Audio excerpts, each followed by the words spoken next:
Assalamualaikum semuanya. Perkenalkan, nama saya Adhika Pramesti dengan NPM 5021075. Di sini saya akan membawakan materi kelompok 4 yaitu tentang pengembangan kurikulum 2013, kurikulum darurat, dan kurikulum merdeka. A. Yaitu dasar pengembangan kurikulum 2013, kurikulum darurat, dan kurikulum merdeka. 1. Kurikulum 2013 didasarkan pada 3 aspek yang merupakan landasan pengembangan kurikulum, yaitu aspek filosofis, aspek yuridis, dan aspek konseptual. Kurikulum 2013 dikembangkan dengan landasan filosofis sebagai berikut. A. Pendidikan berakar pada budaya untuk membangun kehidupan bangsa, masa kini, dan masa yang akan datang. B. Peserta didik adalah pewaris budaya yang kreatif. C. Pendidikan ditunjukkan untuk mengembangkan kecerdasan intelektual dan kecemerlangan akademik melalui pendidikan disiplin ilmu. D. Pendidikan untuk membangun kehidupan masa kini dan masa depan yang lebih baik dari masa lalu dengan berbagai kemampuan intelektual. 2. Kurikulum darurat. Terjadinya COVID-19 memiliki dampak yang signifikan terhadap bidang pendidikan. Dampak tersebut termasuk disrupsi proses pembelajaran dan menurunnya akses terhadap pendidikan.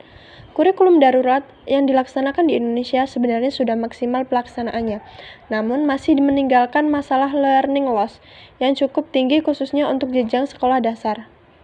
Oleh karena itu, guru harus proaktif dan inovatif menggunakan berbagai strategi pembelajaran efektif untuk mengatasi permasalahan tersebut. Yang ketiga yaitu kurikulum merdeka.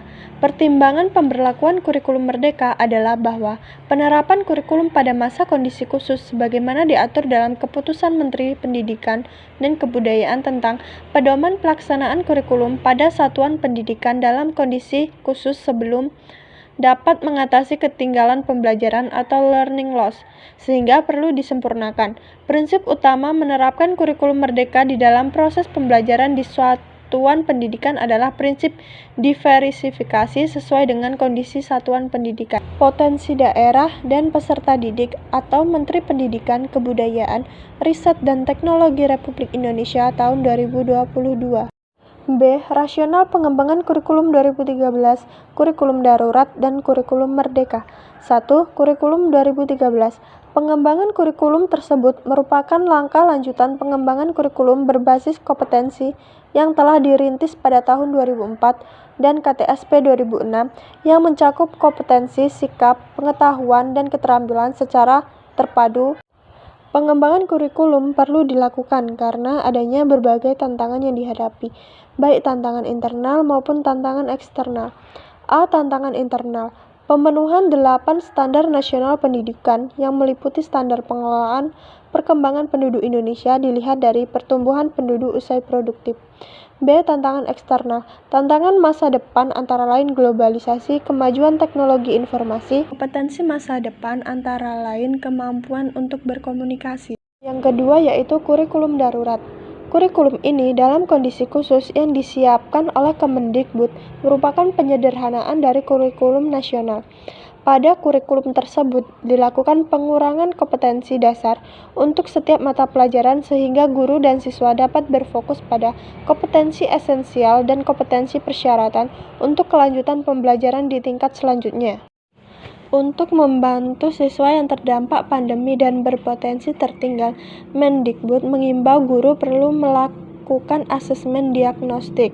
Asesmen dilakukan di semua kelas secara berkala untuk mendiagnosis kondisi kognitif dan non-kognitif siswa sebagai dampak pembelajaran jarak jauh. Yang terakhir yaitu ada kurikulum merdeka. Rasional pelaksanaan kurikulum merdeka, berbagai studi nasional dan internasional memperlihatkan bahwa Indonesia telah lama mengalami krisis dan kesenjangan pembelajaran. Beragam faktor dan banyak hal lainnya ikut berkontribusi menjadi penyebab masalah tersebut. Pandemi COVID-19 yang telah berlangsung selama 2 tahun memperburuk krisis dan semakin melebarkan kesenjangan pembelajaran yang terjadi di Indonesia. Banyak anak-anak Indonesia yang mengalami ketertinggalan pembelajaran atau learning loss sehingga mereka kesulitan untuk mencapai kompetensi dasar sebagai peserta didik. Baik, itulah tadi materi dari saya. Semoga bisa bermanfaat untuk kalian semua. Sekian, terima kasih. Wassalamualaikum warahmatullahi wabarakatuh.